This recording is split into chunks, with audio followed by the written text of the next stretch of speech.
And a few notes on the assembly first. I ran through how to do the basic ones. It was pretty straightforward, no real problems. I used the glue out of this set, which doing all of them after I did the 5 on the video, then I did the rest, and actually it is quite tough to keep squeezing. You need strong thumbs. I was quite tired by the end of it, and I did do a few with my Revel glue that we talked about the other day, and that's purely because I just got a bit tiring. If you weren't doing them all in one sitting, it would be fine. It got a bit tiring doing that, but the glue works very, very well indeed. A couple of points before painting. On the captain, I didn't stick the backpack on. Everything else I've stuck together. So like I've stuck the guns on these, so that there's going to be some tricky painting in the gaps there, but I think it's worth it to play.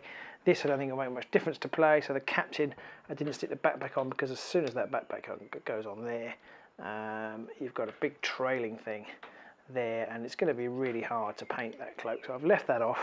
I could probably put a blue tack or something on to make it work. In the game, if I wanted to, I probably won't. The only one I might use if I use the chaplain, as I didn't stick the banner on, because again, if you stick the banner on, you're immediately obscuring most of the miniature. I'll just come a bit closer for that to show you.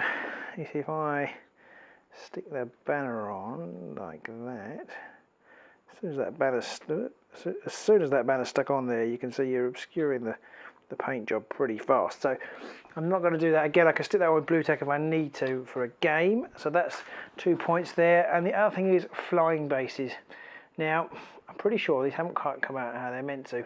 The flying marines, the flying Primaris. These are the new style of base. Now if there was anything that was a bit ropey in the instructions for the assembly members, it was where to stick this flying base. It's not obvious, completely obvious to me. Maybe I'm not very bright. I would think if you were new or young, you would probably struggle with that. And the difference in plastic, it doesn't bond as well. The clear plastic is a different type of plastic. I'm not a plastic expert, so I'm not sure the difference, but it's a different type of plastic, and it doesn't bond as fast, so you have to stand there for quite some time holding it. And of course, as usual, I was doing it in between school runs and what have you, so I didn't really have time, so I kind of left them using gravity to do it. And I've actually got a slightly more, I think they were a bit more upright than they are. They're a bit floaty, but that's okay. I actually don't mind that look at all. But that was not straightforward, not as easy as I would have liked. So anyway, that's a note on those. And for now, I'm going to do the painting. I've got some spraying to do and some painting of the primer.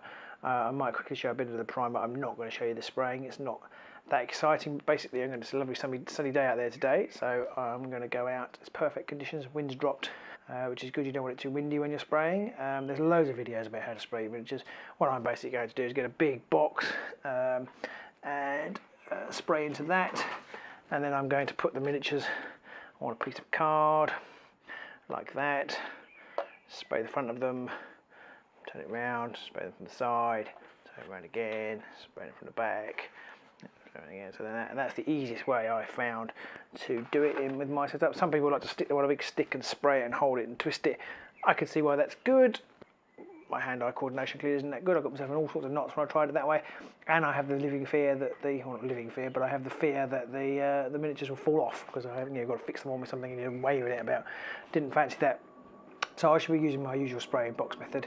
I'm going to do black, Chaos Black or whatever it's called now, the Games Workshop black primer, and an Army Painter white primer. I've used Army Painter because I had a few issues with the Corax white cans of it coming out all bobbly, and I've never had that problem since I switched to Army Painter. So it could have just been, I had it in 2 cans, it could have just been a coincidence, could have been I wasn't shaking it enough, not quite sure, but I haven't had that issue with Army Painter cans. So obviously use whatever you can get hold of, but Army Painter or Corax white, if you get it smooth, are fine, perfectly fine for the job.